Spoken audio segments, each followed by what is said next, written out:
Nós vamos ver hoje como as pessoas às vezes processam o que Deus está fazendo na nossa vida.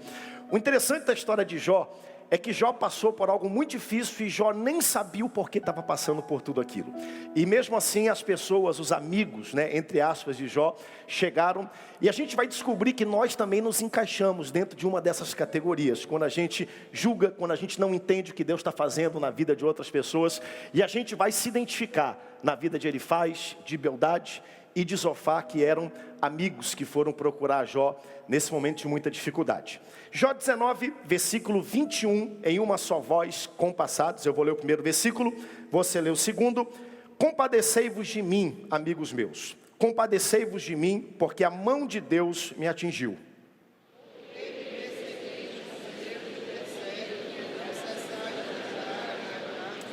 Versículo 23. Quem me dera fossem agora escritas as minhas palavras. Quem me dera fossem gravadas em livro.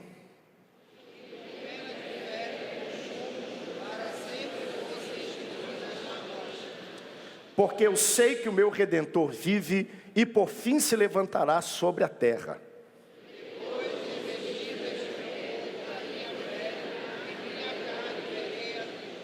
Ver-lo-ei por mim mesmo. Os meus olhos o verão e não outros. De saudade me desfalece o coração dentro de mim.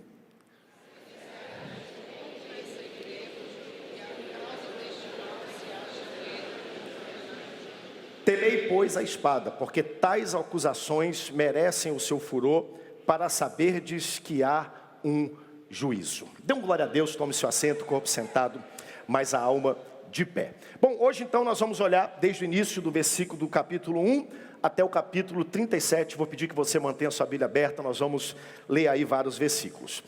Quando eu olho, gente, a história de Jó, eu lembro um pouco do ofício que eu escolhi e tive por chamado, que é o ofício pastoral. Eu amo pastorear, amo servir a Deus nessa igreja, nesse lugar, juntamente com todos vocês. E quando eu olho para a minha vida pastoral, para a minha jornada, eu acabo descobrindo e avaliando como nós experimentamos todos os aspectos da vida. Quem trabalha com pessoas, não só na igreja, mas você lidera, você é uma pessoa aberta a relacionamentos, a cuidar de gente, que deveria ser o nosso chamado aqui na terra, a gente descobre que nós andamos e olhamos e passamos por todas as fases que uma pessoa vive na vida. No meu caso, na experiência pastoral, eu percebo, pastor Cristian, como a gente acompanha gerações. Vou dar um exemplo prático para vocês. Eu tenho 15 anos de ministério pastoral direto, liderando igreja, mais de 20 anos, vou completar esse ano 20 anos de ordenação pastoral, e eu fico olhando para a minha própria vida, pastoreando em São Paulo, e agora 5 anos aqui no Tempo Central, e eu observo, por exemplo, adolescentes que eu vi crescerem na igreja, participei um pouco do discipulado, da formação deles. Agora esses adolescentes namoram, eles noivam, constituem uma família, e aí eu tenho a oportunidade de celebrar esse casamento. O tempo passa e agora esses jovens, eles geram filhos, e a gente como igreja apresenta essas crianças aqui no altar. Essas crianças começam a crescer, aceitam a Jesus, e a gente vai participando de várias fases da vida das pessoas. Quando a gente participa de várias fases, obviamente, a gente percebe que a vida não é feita só de alegria e de conquista. A gente descobre que existem momentos de dor, momentos de sofrimento, momentos onde nós não temos todas as respostas para suprir o coração das pessoas. E no meu caso, com 15 anos de ministério, eu consegui talvez pegar um espectro muito pequeno da vida das pessoas. Mas, por exemplo, pastor Samuel com 42 anos, pastor Firmino já com décadas de ministério. Eu tenho certeza que teve gente que o pastor Firmino aqui nessa igreja viu nascer, apresentou, depois ele aconselhou, casou essas pessoas, apresentou os filhos, casou os filhos de alguns de vocês. Por quê? Porque a gente descobre que o tempo vai passando e você participa de várias fases da vida das pessoas que você pastoreia. E quando a gente participa de todas as fases, tem o casamento, tem o dia de apresentar a criança, tem o dia de orar pelo carro novo, de apresentar a casa nova, mas também tem o dia do sofrimento, tem o dia da morte, tem o dia da enfermidade.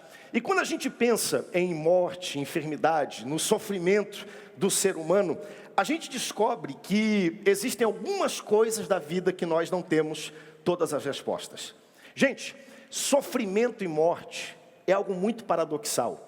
Eu fico olhando para a minha própria vida e eu percebo alguns casos de pessoas que inesperadamente partiram do nosso meio. Gente nova, gente com saúde, gente que estava bem, de repente essas pessoas foram embora subitamente. A gente percebe outras pessoas que às vezes a própria família até quer que Deus recolha e leve, porque o sofrimento aqui na terra é um sofrimento muito grande. E todas elas são situações difíceis a qual nós não temos todas as respostas. Durante a pandemia, eu lembro que eu cheguei a fazer, quando tudo parou, eu consegui ter uma permissão para entrar nos cemitérios, e eu cheguei a fazer 5 sepultamentos de membros dessa igreja em um dia só. Imagine só, quando terminou aquele dia, eu estava destroçado, eu não tinha mais o que falar, o que entregar, meu coração rasgado. Por quê? Porque a gente não consegue, às vezes, processar tanto sofrimento, tanta dificuldade. Por que pessoas boas ficam doentes? Por que pessoas que são justas, piedosas, que cumprem um propósito aqui na terra, passam pelo que Jó passou?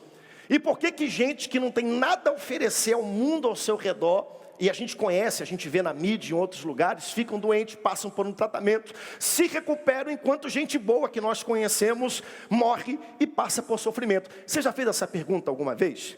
Mesmo que todos os seres humanos eventualmente vão morrer, porque só existe um que morreu, ressuscitou e continuou vivo, e o nome dele é Jesus, e ele está presente conosco nessa manhã, mas fora ele, todos eventualmente vão passar por esse momento da morte. O que muita gente me pergunta é: pastor, como é que tu consegues ver todo esse sofrimento e continuar sendo pastor? Como é que tu consegue processar tudo isso que acontece no meio do corpo de Cristo, da igreja que tu pastoreias, e continuar servindo a Deus? E a resposta que eu tenho para dar é: se eu não fosse pastor, eu não conseguiria processar tudo isso. A única razão que eu consigo processar, e você consegue, é por causa do que eu sei pela palavra, de quem eu conheço que Jesus é, e eu posso dizer, como Jó disse: eu sei que o meu Redentor, ele vive, e em breve ele se levantará sobre as nações. Há um local em Jesus onde todas essas perguntas do nosso coração, elas são respondidas, e a vida é assim. A vida é cheia de perguntas. A vida é cheia de questionamentos, coisas que às vezes nós sabemos responder e não sabemos responder. E quando a gente olha para o livro de Jó, e nós teremos 4 lições, vamos ter 4 domingos, o mês todo, olhando o livro de Jó. O livro de Jó, gente, é o livro que mais tem perguntas em toda a Bíblia.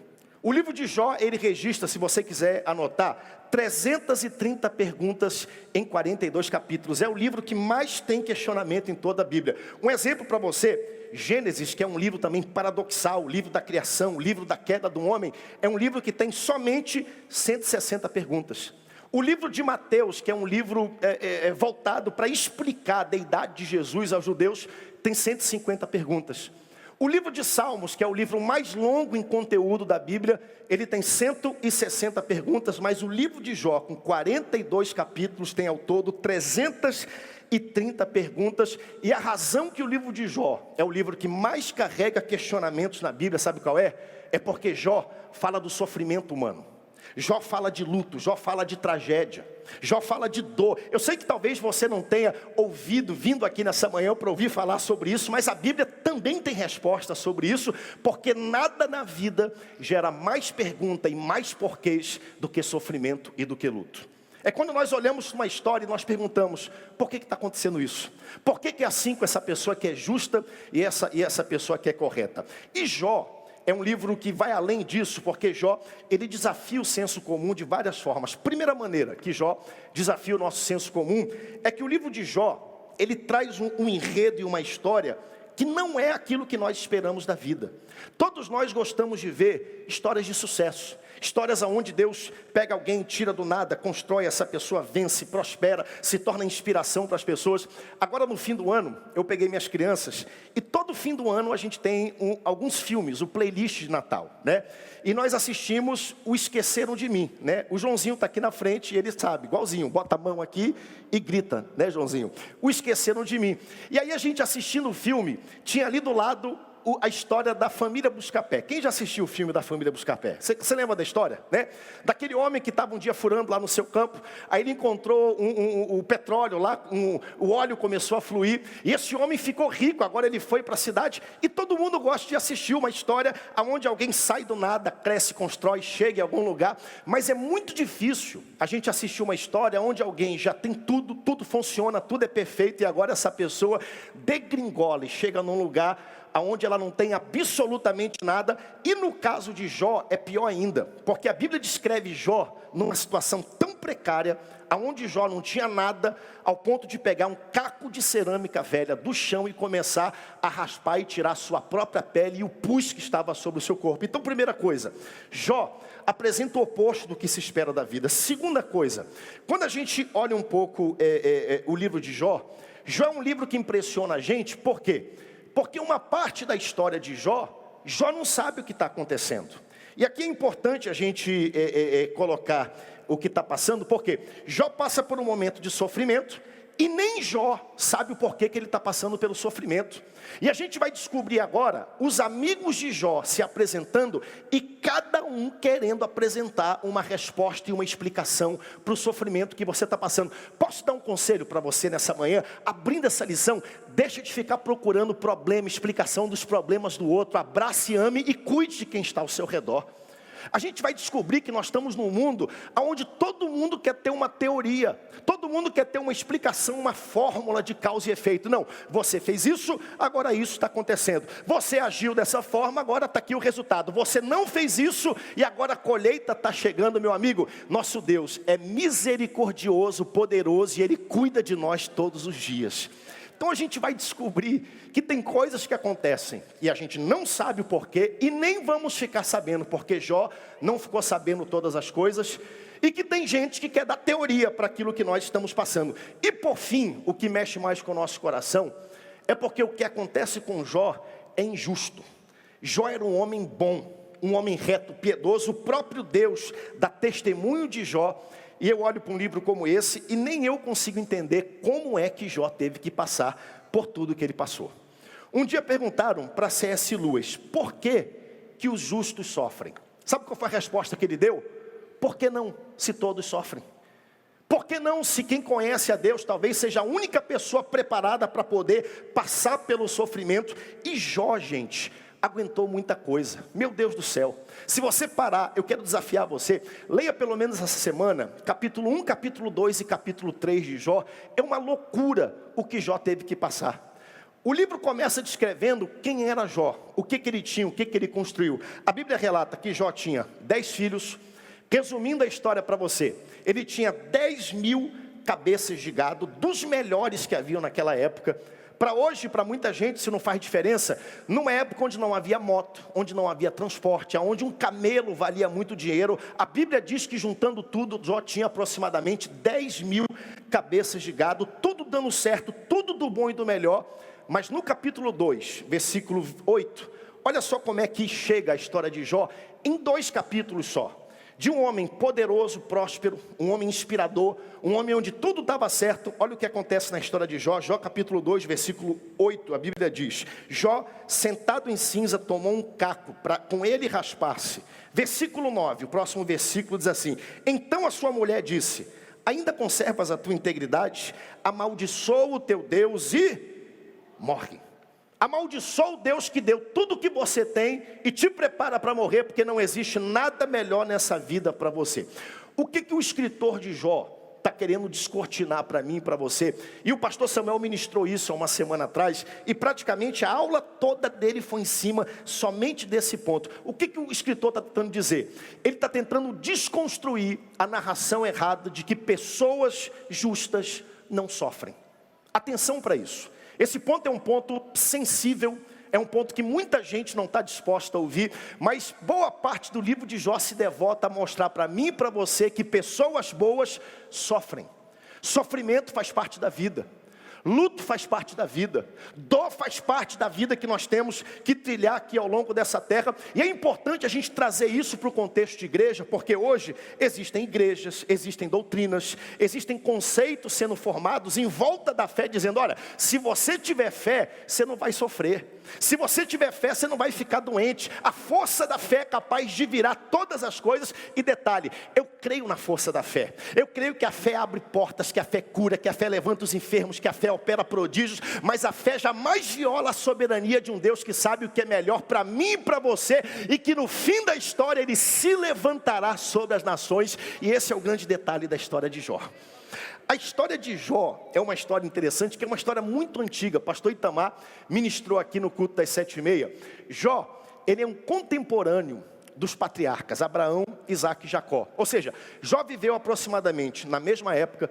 É uma das histórias mais antigas que nós temos registradas na Bíblia, talvez ali paralela com alguma coisa que a gente enxerga e escuta no livro de Gênesis. E alguém pode perguntar: pastor, como é que a gente sabe que a história de Jó foi uma história que aconteceu de maneira contemporânea aos patriarcas? Primeiro, se você quiser anotar, primeiro é que a riqueza de Jó no livro é contada pelo gado que ele possuía, e não pela terra e não pelo ouro e prata que ele tinha, o que é um costume já de tempos mais para frente. Segundo, não há no livro de Jó nenhuma referência à lei de Moisés.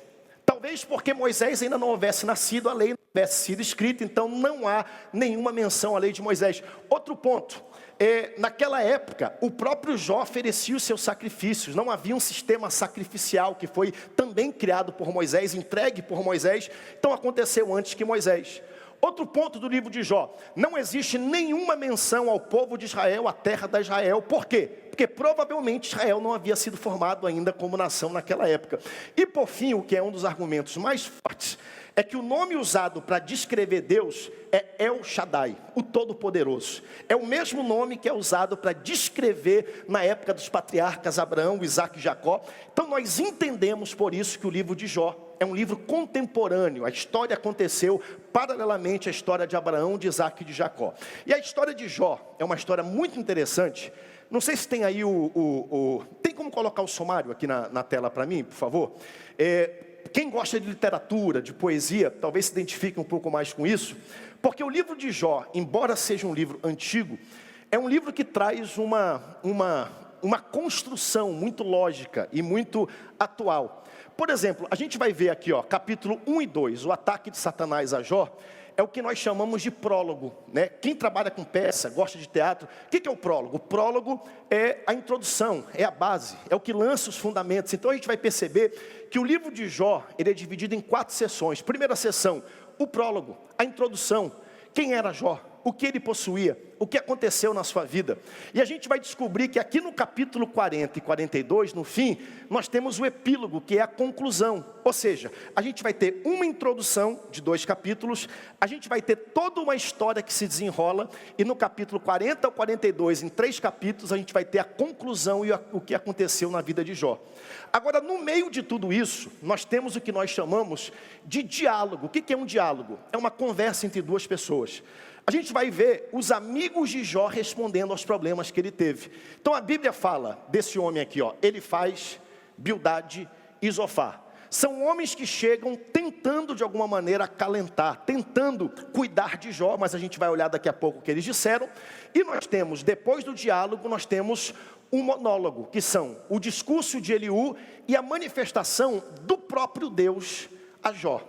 Agora, o que é interessante? Além dessa construção, que é muito moderna e erudita, que o livro de Jó traz, por cada ponto desse, existe um ponto mais profundo. Por exemplo, esse primeiro ponto aqui, o ataque de Satanás a Jó, a gente vai olhar, e eu não tenho tempo hoje, estou cobrindo 37 capítulos, não vou poder entrar em todos os detalhes, mas a gente vai olhar aqui nessa primeira parte, o significado do sofrimento físico e mental que o ser humano é capaz de passar. A gente lê esse texto e a gente não consegue imaginar o tamanho do sofrimento que uma pessoa às vezes é capaz de passar na vida. E no capítulo 1 e 2, pode deixar o anterior lá para mim, por favor? A gente vai ver a Bíblia falando sobre isso. E tem um outro ponto aqui no capítulo 1 e 2, que é um ponto também interessantíssimo. Eu gostaria de ter mais tempo de falar sobre ele, mas é o ponto que apresenta uma realidade espiritual paralela à realidade terrena. Capítulo 1, você vai perceber que a Bíblia fala do que acontece aqui na terra.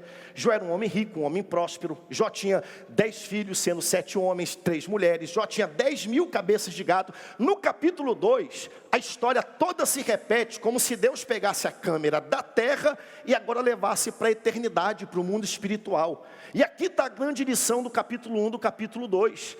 Existem coisas que acontecem no mundo espiritual que interferem diretamente o que acontece aqui na terra. Vou repetir. Existem coisas que acontecem em locais espirituais que interferem diretamente no que acontece aqui na terra, e eu e você nem sequer temos conhecimento. Tanto coisas como Jó, porque a Bíblia diz que lá no mundo espiritual acontece um diálogo entre o diabo e Deus, e a gente tem toda a história onde Jó é testado, onde Jó é refinado, onde Jó vence o teste, e no final Deus restitui em dobro tudo que ele tem. Mas nós também temos histórias que eu e você não sabemos, onde Deus dá ordem aos seus anjos a teu respeito, para que te guardem todos os teus caminhos, onde a boca da cova se fecha, onde o acidente não acontece, onde o homem sanguinário não chega, porque no mundo espiritual foi dada uma ordem que se reverbera aqui na terra, em seu favor, em favor da sua família. Nós temos o que acontece no mundo físico, no mundo espiritual. Nós temos novamente aqui, e aqui no capítulo, nessa parte 2 aqui, nos diálogos, eu diria, na pressão mental que a pessoa é capaz de passar. Porque aqui a gente vai ver amigo após amigo, condenando, batendo em Jó, indo para cima de Jó. A gente vai ver Deus consolando Jó aqui no monólogo, e no final a vitória total e a restauração que Deus dá para Jó, quando Deus restitui tudo que Jó perdeu ao longo dessa jornada. Se você está comigo, dê um glória a Deus bem forte, para saber que você está acompanhando. Então abra comigo sua Bíblia, capítulo 1, versículo 1, só para a gente construir o fundamento. Vou correr aqui para usar com sabedoria o meu tempo. Capítulo 1, versículo 1. Havia um homem na terra de Uz, tá bom? Para quem não conhece, Uz fica do outro lado do Mar Morto, fica no sul do que hoje é a Jordânia. É mais uma evidência que esse livro foi escrito na época dos patriarcas, porque naquela época essa terra era chamada de Uz. Fica diretamente à direita de onde é a faixa de Gaza. Tem a faixa de Gaza, deserto do Neguev, Mar Morto, do outro lado, na Jordânia, a terra de Uz. Então a gente tem aqui o local onde esse homem chamado Jó vivia. Havia um homem da terra de Uz, cujo nome era Jó. Homem íntegro e reto, temente a Deus e que se desviava do mal. Esse texto aqui é um texto muito característico de Jó. A Bíblia não está dizendo que Jó era um homem perfeito, atenção para isso. O que a Bíblia está dizendo é que Jó era um homem de moral e de integridade. Jó era um homem que era reconhecido por isso. Então por isso que a Bíblia diz, homem íntegro, reto, temente a Deus, que se desviava do mal. Versículo 2, nasceram-lhe 7 filhos e 3 filhas. Possuía 7.000 ovelhas, 3.000 camelos, 500 juntas de bois, 500 jumentas. Era muito numeroso o pessoal a seu serviço, de maneira que esse homem era o maior de todos do Oriente. Quando a Bíblia diz que Jó era o maior de todos do Oriente, a Bíblia não está dizendo que Jó era o homem mais rico do Oriente, e nem a Bíblia está se referindo ao porte físico de Jó, que Jó era o maior do Oriente, não. O que a Bíblia está dizendo aqui, quando diz que Jó era o maior, é que o nome e a reputação de Jó tinham peso. Jó era um homem extremamente rico, Jó era um homem extremamente próspero, mas além da sua riqueza e da sua prosperidade, o que tinha peso era a sua integridade e o seu caráter. Aonde Jó chegava, o nome dele tinha peso. A presença de Jó tinha peso. A palavra de Jó tinha peso, e isso a Bíblia diz. O nome que mais tinha peso, a palavra que mais tinha peso, integridade naquela época e reputação, era a palavra de Jó. Quando a gente lê o livro de Jó, e a gente vê toda essa organização poética, prólogo, epílogo, monólogo, diálogo, muita gente tende a dizer, não, Jó é um personagem fictício. Jó é alguém que foi escrito ali de maneira poética, e muito pelo contrário, Jó foi um homem real. Jó foi um homem de carne e osso, como eu e você. E a Bíblia descreve, por exemplo, o profeta Ezequiel compara ele a Noé, compara ele a Daniel. No livro de Tiago, o pastor Itamar pela manhã falou isso um pouco mais, vou ter que correr. Mas a Bíblia fala da perseverança de Jó, da paciência de Jó, de um homem que venceu todos os obstáculos. Versículo 6 do capítulo 1. Num dia em que os filhos de Deus vieram apresentar-se perante o Senhor, veio também Satanás entre eles. Versículo 7. Então perguntou o Senhor a Satanás. Olha só essa conversa. De onde vens? Satanás respondeu ao Senhor e disse: de rodear a terra e passear por ela. Esse texto aqui fala muita coisa, gente. Esse livro é um livro tão rico, tem tanta coisa boa. Primeira coisa, esse livro fala, e essa passagem, que Satanás não é onipotente e onipresente. Que Satanás não faz tudo aquilo que ele deseja fazer. A gente às vezes olha para o que acontece na nossa vida: Senhor, segura a fúria do inimigo. E Deus está dizendo para você: se não fosse eu segurando, você já estaria fulminado e consumido. Mas eu estou segurando a fúria do inimigo, porque ele não faz aquilo que ele deseja fazer com você. Ele está seguro. Existe um limite, existem barreiras até onde ele pode chegar. E a gente às vezes tem a tendência de achar que o diabo está olhando só para a gente, né? Talvez um demônio, talvez uma hoste demoníaca. Mas gente, o diabo tem mais o que fazer, com todo respeito. Às vezes a gente acha que tudo na nossa vida, né? Porque o diabo está me perseguindo, porque o inimigo está atrás de mim. Primeiro que o diabo não é onipotente, ele não é onipresente, ele não está em todos os lugares. Ele tem uma rede de demônios que o atendem e o servem, mas ele não pode fazer tudo aquilo que ele deseja fazer. E a gente vai descobrir porque a mão de Deus impede, e ele tem uma submissão a Deus. Versículo 8, perguntou ainda o Senhor a Satanás: observaste o meu servo Jó? Porque ninguém é na terra semelhante a ele, homem íntegro, reto, temente a Deus, que se desvia do mal. Então respondeu Satanás ao Senhor: porventura, Jó de balde teme a Deus? Acaso não o cercastes com sebe? Ou seja, acaso ao redor dele não existe uma cerca de proteção? Eu vim aqui te dizer nessa manhã: ao seu redor existe uma cerca de proteção.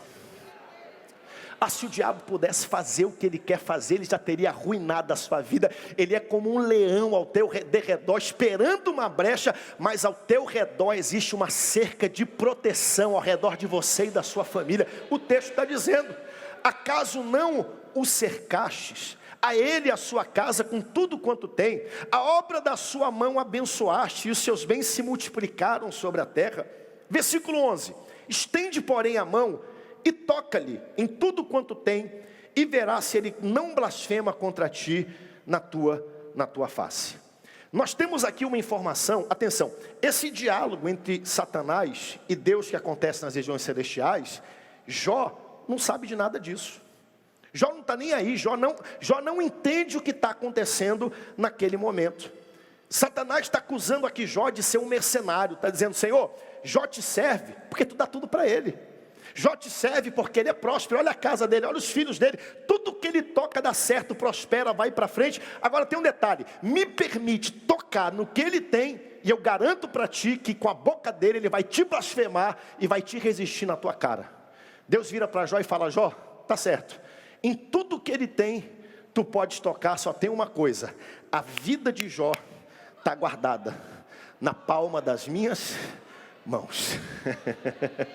Se eu fosse você, eu dava um brado de glória a Deus nessa manhã. A sua vida está guardada nas mãos do Senhor nessa manhã. Às vezes a gente fica olhando: acabou minha vida, perdi o emprego, perdi uma casa, perdi um bem. A coisa mais importante: você está respirando nessa manhã, seu coração está batendo, não precisou ligar a tomada da corda, é porque Deus te sustentou, te guardou, te trouxe aqui nessa manhã. A sua vida está guardada nas mãos do Senhor. Deus diz para Satanás: Satanás, toca em tudo que ele tem, mas há uma cerca, ou seja, tu não fazes aquilo que tu queres fazer. A vida dele, quem guarda sou eu. Não toca na vida desse homem chamado Jó. Você vai ler o texto e vai descobrir que existem 3 ondas sucessivas que atacam a vida de Jó. Primeira, ele perde todo o seu gado. A Bíblia diz que chegam homens salteadores, abrem a porta, o gado todo vai embora. Segundo, ele perde todos os seus servos. E terceiro, um atrás do outro sucessivamente, Jó perde todos os seus 10 filhos. Dá para imaginar isso, gente? Não, não dá. Não tem como imaginar um negócio desse. Uma coisa dessa já deixaria você cambaleando o resto da vida, né? Tem gente que quebra uma empresa, nunca mais se levanta. Tem gente que às vezes alguém rouba o carro, conhece alguém assim, o cara comprou um carro novo, o bandido vem, rouba o carro dele, ele nunca mais encontra felicidade, teve uma dificuldade. Nós temos um homem que perdeu aqui seu gado, perdeu todos os seus servos e agora de uma vez só, perdeu todos os 10 filhos que ele tinha. E a única coisa que ele tinha até esse momento era a sua saúde, que também seria tocado por Deus, e a sua esposa que estava com ele. E que esposa Jó tinha, hein? Imagine só a esposa de Jó, né? Amaldiçoa o teu Deus e morre. O que a gente vai descobrir? Esse é o capítulo 1. Capítulo 2 para frente, e eu estou aqui correndo para a gente chegar no capítulo 3, a gente vai ver agora o diabo tocando na saúde de Jó. Porque ele diz, olha, pele por pele, vida por vida, o homem vai dar tudo o que ele tem pela sua saúde. Então a gente vai descobrir agora, Satanás toca nas posses de Jó, Satanás toca na família de Jó, e agora ele tem a última barreira, que é a própria saúde. Do capítulo 2 para frente, a gente descreve tudo isso. E tem alguns textos que são bem característicos, né? E me desculpem pregar de maneira gráfica, isso aqui é a Bíblia. Capítulo 2, versículo 7 e 8, Rubens, por favor, se tu puder me ajudar aqui. A Bíblia começa a descrever a condição física que Jó se encontra, né? Capítulo 2, versículo 7 e 8, seu corpo inflamado e coçando. Olha o que diz. Então saiu Satanás da presença do Senhor e feriu a Jó de tumores malignos, desde a planta do pé até o alto da sua cabeça. Jó, sentado em cinza, tomou um caco para quê? Para se raspar, para limpar tudo aquilo. Capítulo 7, versículo 5, por favor. Ele começa a falar de larvas que começaram a nascer em úlceras que brotaram na sua pele. Capítulo 7, versículo 5. A minha carne está vestida de vermes e de crostas terrosas. A minha pele se encrosta e de novo se supura.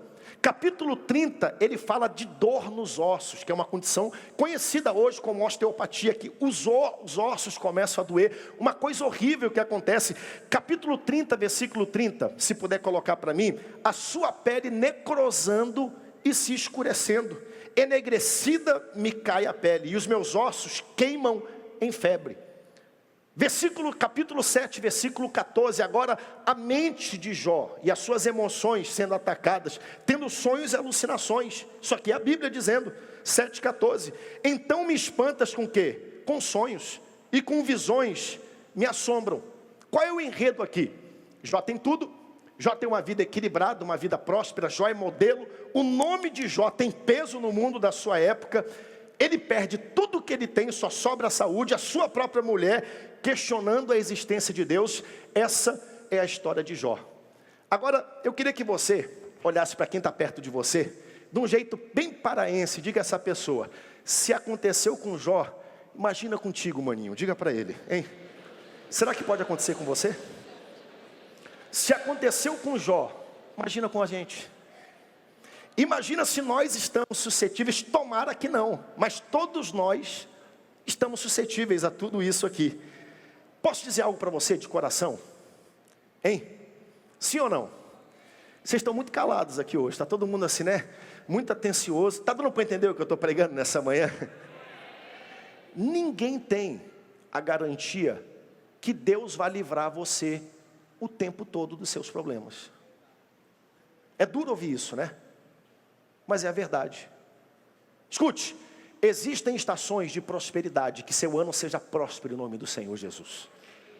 Existem estações de conquista, que você conquiste nesse novo ano em nome do Senhor Jesus.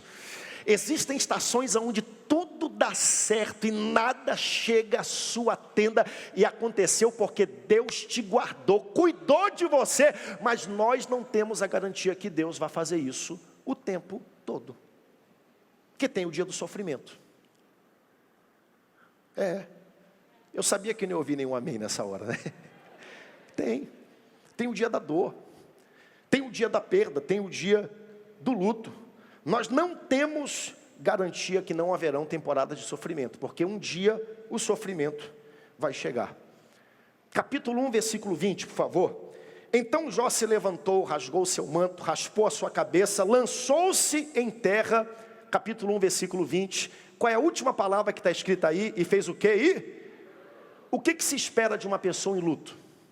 O que se espera de uma pessoa em sofrimento? É o que está nesse texto. Raspar a cabeça, lançar-se em terra, doer, ficar chorando, se colocar no chão. Esse é o papel. Gente, tem dia para todas as coisas, inclusive tem dia para você chorar. Se hoje for dia de choro, então chore, baldeie, caia no chão, se quebrante perante o Senhor, mas não fique lá. O detalhe desse texto é, Jó ficou, rasgou seu manto, raspou a cabeça, lançou-se em terra, mas no fim de tudo isso, ele levantou as suas mãos e ele adorou a presença do Senhor. E é aqui que a história de Jó começa a virar nesse texto. O interessante, sabe o que é? É porque expressar luto é natural. Agora, adorar no meio do luto é algo que só eu e você conhecemos, é algo sobrenatural. Versículo 21 do capítulo 1, versículo 21 e 22. Jó disse, né? Versículo 20, volta para mim o versículo 20 para fazer sentido. Olha só. Então se levantou, rasgou seu manto, raspou sua cabeça, lançou-se em terra e o adorou. Esses textos são textos conhecidos, que a gente fala muito. Aqui está o contexto. Versículo 21 e 22. E disse, nu saí do ventre da minha mãe e nu voltarei. O Senhor me deu, o Senhor tomou. Bendito seja o nome do Senhor. Você é capaz de dizer isso no dia do luto? Meus amigos, há um poder transformador quando duas expressões se unem. Luto e adoração. Dia do choro e adoração. Dia da morte e a gente chora e sente a morte. Mas no fim de tudo isso a gente levanta as mãos e diz, Senhor, minha vida é tua, está guardada nas tuas mãos. Bendito seja o nome do Senhor. Quando essas duas coisas conseguem se encontrar, é aí que Deus revela quem realmente nós somos. Sabe por quê? Porque qualquer um pode dizer, o Senhor deu, o Senhor tirou. Mas só quem tem o coração cheio do Espírito Santo, cheio de Deus, pode dizer, bendito seja o nome do Senhor no meio de tudo isso. Às vezes, Deus não acalma a tempestade ao nosso redor. Mas Deus acalma você no meio da tempestade.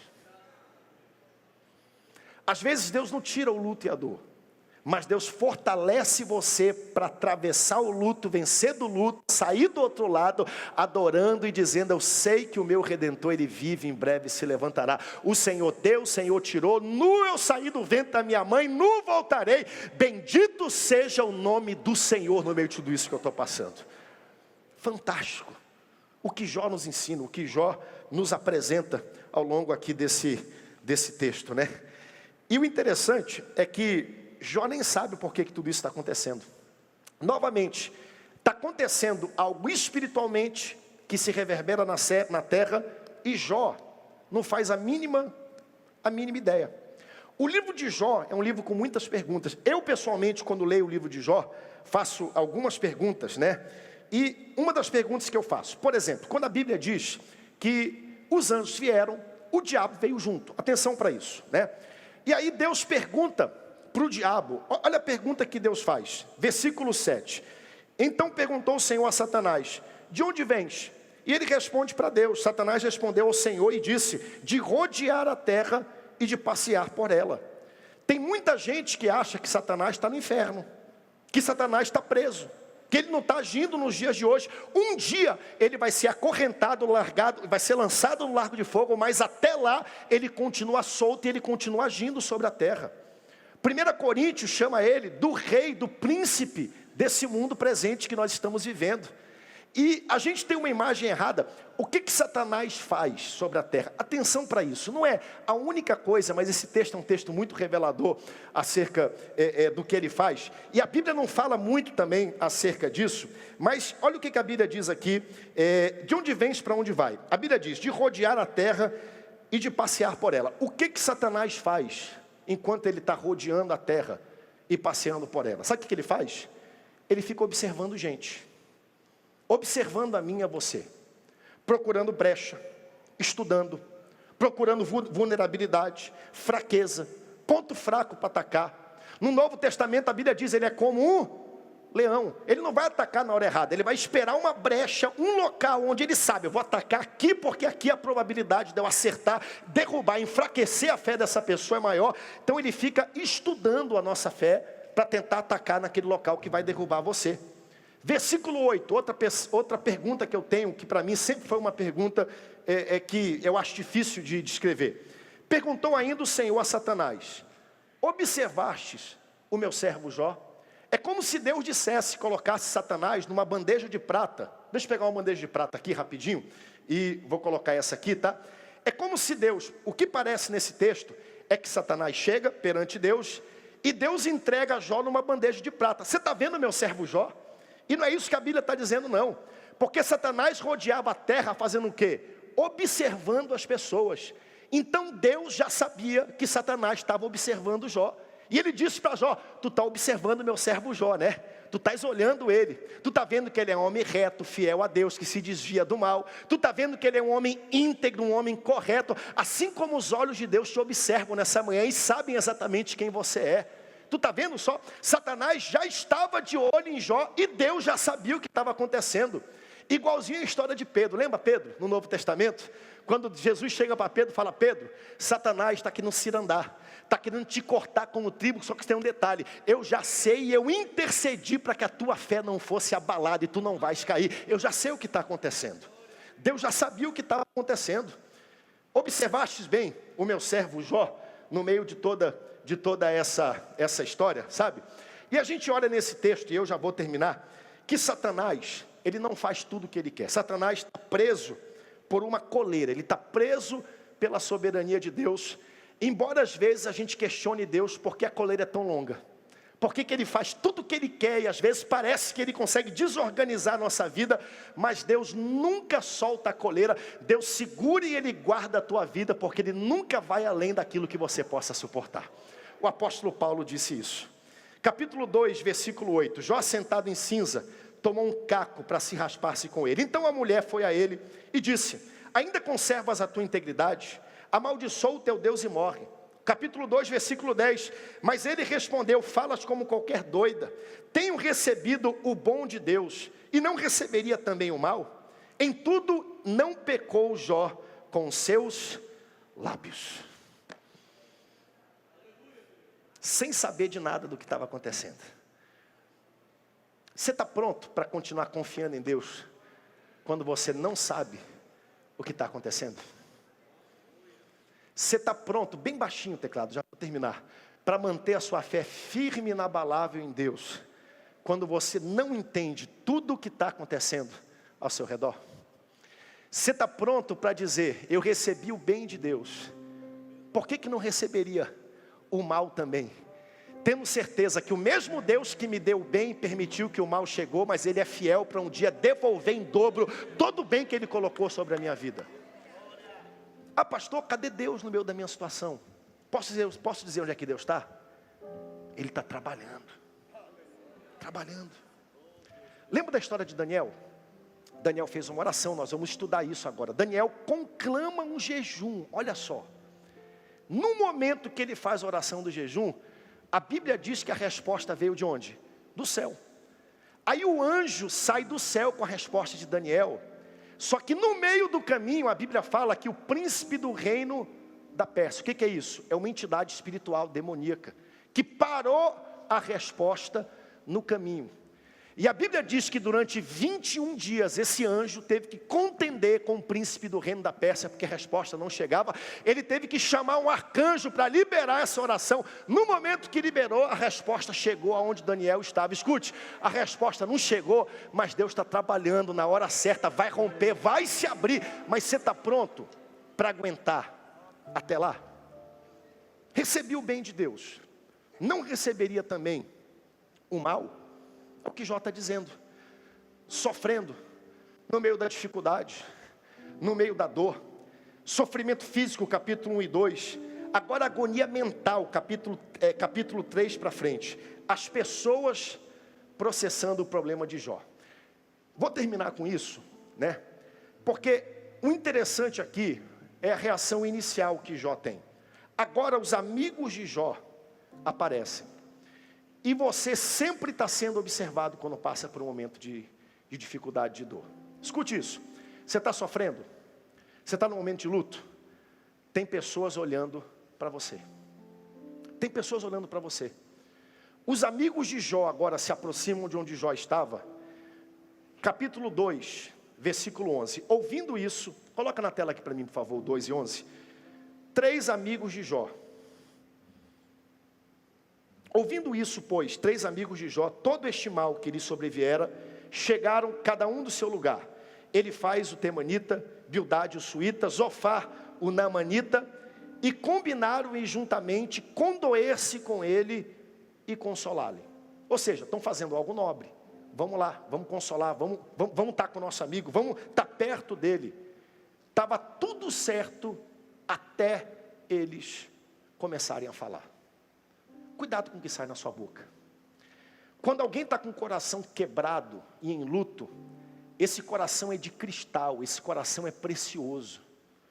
A melhor coisa que você pode fazer não é querer teorizar a dor dessa pessoa, explicar, fique tranquilo porque está com o Senhor no céu. Não, não, não.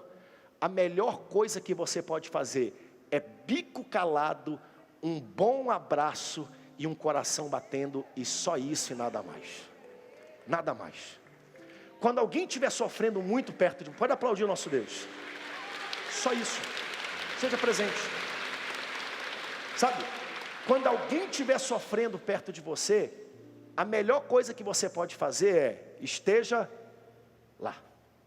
Um abraço. Só isso. Os amigos de Jó chegaram, e o interessante, versículo 13, capítulo 2, versículo 13. Sentaram-se com ele na terra 7 dias e 7 noites, nenhum dizia uma palavra, pois viam que a dor dele era muito grande. Ou seja, não tentaram doutrinar, ensinar, corrigir, colocar Jó em algum lugar, nada disso. Mas o que a gente vai descobrir, volta aqui para mim, é que existem daqui para frente, né, do capítulo, 3 ao 31, 3 rodadas de fuzilamento, essa é a palavra certa, desses 3 amigos de Jó, questionando tudo e o porquê que Jó passou por esses problemas. E o texto, o tempo meu já é avançado, não vou demorar, mas, por exemplo, algumas coisas que esses amigos aqui disseram para Jó. Vamos lá, ele faz, sabe o que ele disse para Jó? Jó, isso está acontecendo porque tu é pecador. Isso está acontecendo porque tu pecaste, Deus está punindo os teus erros, Jó. Aí vem o outro, Bildade, consegue ser ainda mais viril do que o anterior, e ele diz, Jó, tu és um hipócrita. Teus filhos morreram porque teus filhos estavam em pecado, e a gente vai ver eles atacando Jó, e Jó já todo arrebentado, tendo que responder tudo isso. E aí termina Zofar, que é o terceiro, que estava lá o tempo todo dizendo para Jó, Jó, te arrepende, Jó. Tu está indo na direção errada, tu estás indo contra Deus. Escute, quem tem amigo assim não precisa de inimigo em momento nenhum na vida. Não precisa. A única coisa que eles precisavam era estar lá, abraçar Jó, porque nem eles sabiam por que esse problema estava acontecendo, só estar presente, abraçando, pertinho de Jó, nada mais, era só isso, já resolveria o problema. E eu termino, fique de pé comigo, vou liberar você daqui a pouco para a gente participar da ceia. Jó capítulo 19, versículo 23, se você puder abrir aí na sua Bíblia, o texto que nós lemos hoje na nossa ministração. Jó 19, 23, olha o que Jó diz, olha só o que Jó diz.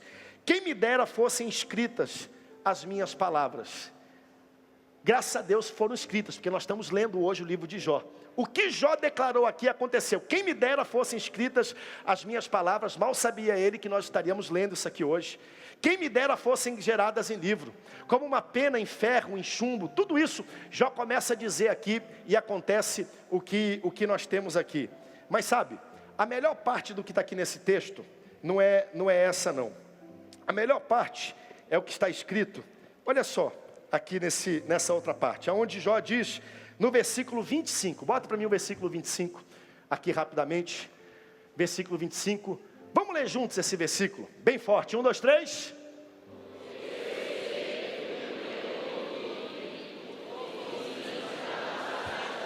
Mais forte, declare e brade isso com toda a sua fé, porque eu sei...